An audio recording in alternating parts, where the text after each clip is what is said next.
Muy buenas tardes. A continuación, voy a presentar la ponencia titulada Desafíos de la construcción sostenible en los proyectos de vivienda de interés social en Colombia, cuyos autores principales venimos de la Universidad Industrial de Santander, representado por el profesor Guillermo Mejía Aguilar, y quien les habla, Óscar Humberto Portilla Carreño. Esta presentación tendrá 5 grandes ítems. Primero, trabajaremos con introducción. Segundo, objetivos. Tercero, una metodología. Cuarto, unos resultados. Y finalizaremos con unas conclusiones obtenidas de este estudio. Lo primero que tenemos nosotros aquí que trabajar para entender este trabajo de investigación son las viviendas de interés social. Y es que este es un tipo de proyecto muy específico del sector colombiano, el cual se caracteriza por dos principales razones. La primera es abordada para la población más vulnerable en Colombia y la segunda es que tiene un tope máximo de 135 salarios mínimos mensuales vigentes. Este tipo de proyectos está teniendo una amplia acogida en el sector de la construcción. Es por eso que vemos estas noticias aquí en pantalla. Les traigo dos para presentarles. Lo primero es que hay un crecimiento del 17% en ventas de viviendas BIS y la segunda es que aproximadamente el 70% de los proyectos de vivienda que se venden hoy en Colombia pertenecen a proyectos de vivienda de interés social.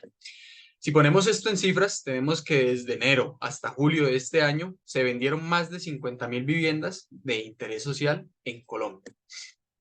Este es un tipo de proyectos que no puede dejar de lado áreas de innovación y áreas emergentes que se están teniendo actualmente en la industria de la construcción y pues que además nos afectan a todos como sociedad. Dentro de esto encontramos un nuevo término que se le conoce como una edificación sostenible, a la cual siempre que leamos este término o lo escuchemos vamos a hacer referencia a tres grandes áreas. Un componente ambiental, en el cual abordaremos principalmente medidas de ahorro energético, medidas de ahorro de agua, entre otras. Un componente social, en el cual pues abordaremos toda la parte de las personas que habitan nuestra vivienda, cómo nuestra vivienda se integra con la sociedad y un punto de vista fundamental también que es el económico, el cual pues responde principalmente a cómo el proyecto va a ser viable pues económicamente para el constructor y también para el comprador. Este término de construcción sostenible se encuentra también arraigado y alineado con los objetivos de desarrollo sostenible que muy probablemente ya hemos escuchado al menos una vez. Tenemos que en el año 2015 se establecieron 17 objetivos que se espera pues que se cumplan con ciertas metas para el año 2030 y hablamos que en el sector de la construcción podemos impactar estos objetivos en 12 de ellos. Esta investigación que les traigo aquí para presentar nos centraremos únicamente en dos objetivos. El primero es el número 6, que es agua limpia y saneamiento, y lo enfocaremos sobre todo en ahorro de agua. Y el número 7, que es energía asequible y no contaminante, lo centraremos sobre todo en ahorro energético en edificaciones de vivienda de interés social. Ahora, si nosotros tomamos todo esto que ya hemos introducido y lo llevamos hacia la parte de la realidad, sobre la parte de desarrollar un proyecto, tenemos que implementar conceptos de gestión de proyectos de construcción. Nosotros en nuestro campo manejamos algo fundamental que se le conoce como el ciclo de vida de un proyecto o de un activo de construcción y el cual nos permite gestionarlo e ir tomando decisiones a medida que vamos avanzando en las diferentes fases. ¿Qué es lo que sucede normalmente? Las medidas de construcción sostenible se les ve sus beneficios y su implementación a nivel de detalle en la etapa de construcción, operación y mantenimiento y disposición final. Sin embargo, es muy importante abordarlas desde la etapa de planeación. Inclusive desde que están haciendo la idea del proyecto, tenemos que ir llevando una visión sobre cómo se va a implementar esta edificación sostenible a lo largo de todo el ciclo de vida del proyecto y también en miras del cumplimiento de los ODS. Es así como nosotros planteamos un objetivo general en el cual pues vamos a analizar las medidas de construcción sostenible centrados en ahorro energético y en ahorro de agua. Vamos a ver cómo estas se incorporan en la etapa de planificación de esos proyectos BIS y cómo lo miramos en miras de esos cumplimientos de los ODS 6 y 7. Para eso específicamente, pues evaluaremos la relevancia del sector de la construcción en estos cumplimientos de los ODS.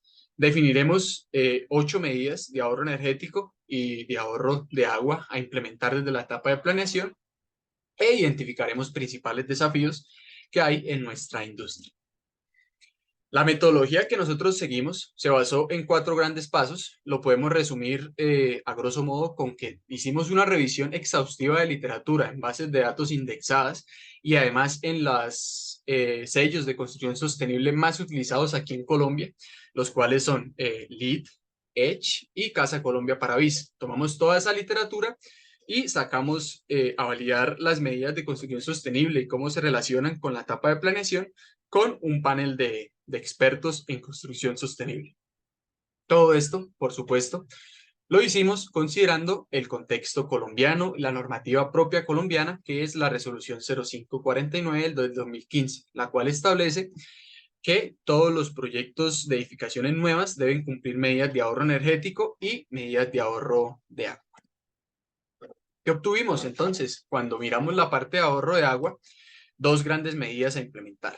La primera, los accesorios de conservación del agua, que encontramos grifos aireadores, accesorios, por ejemplo, duchas de bajo consumo, inodoros de bajo consumo, toda la parte sanitaria que consume un porcentaje menor de agua.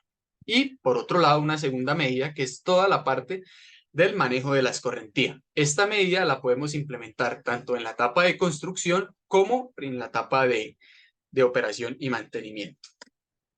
Con la parte de ahorro energético tenemos 6 grandes medidas. La primera se le conoce como relación ventana-pared y esta relación viene a decirme a mí qué tan grande, por ejemplo, debería dejar yo la apertura de mis ventanas, en dónde debería ubicar yo mis ventanas con el fin de disminuir ese consumo energético. ¿Cómo? Pues porque mediante las ventanas ingresa la luz solar principalmente, ingresa el aire y también favorece la parte del confort térmico. Una segunda medida que es instalar aires acondicionados de un consumo bajo y además adecuados para la habitación o lugares en los cuales se instalen. Esto se hace pues mediante un estudio preliminar. Una tercera que son todas las luminarias de bajo consumo que encontramos ya hoy en día en el mercado y pues son bastante comunes para nosotros pues como sector de la construcción. Una cuarta que es sobre todo una medida pasiva y muy enfocada con el ahorro energético y es como nosotros mediante la arquitectura permitimos que entre la luz del sol y que además entre la parte de la ventilación natural. Una quinta medida que es enfocada con el factor de transferencia de calor del exterior hacia el interior de la vivienda. Entonces, cómo nosotros aprovechamos esos materiales que recubren la envolvente principal de la edificación para controlar esas temperaturas de confort dentro de la edificación. Y finalmente, un último factor, que es el de reflectancia solar, en el cual nos permite hacer ciertos aislamientos en las cubiertas de las viviendas que pues permitan que el sol se refleje y por ende dentro de la edificación se establezca pues una temperatura de confort adecuada para todos los habitantes, sobre todo en esos últimos niveles de la vivienda. Estas 8 medidas que mencioné anteriormente deben llevar desde un punto de vista holístico y considerando lo que se hablábamos al principio de la sostenibilidad económico, social y ambiental.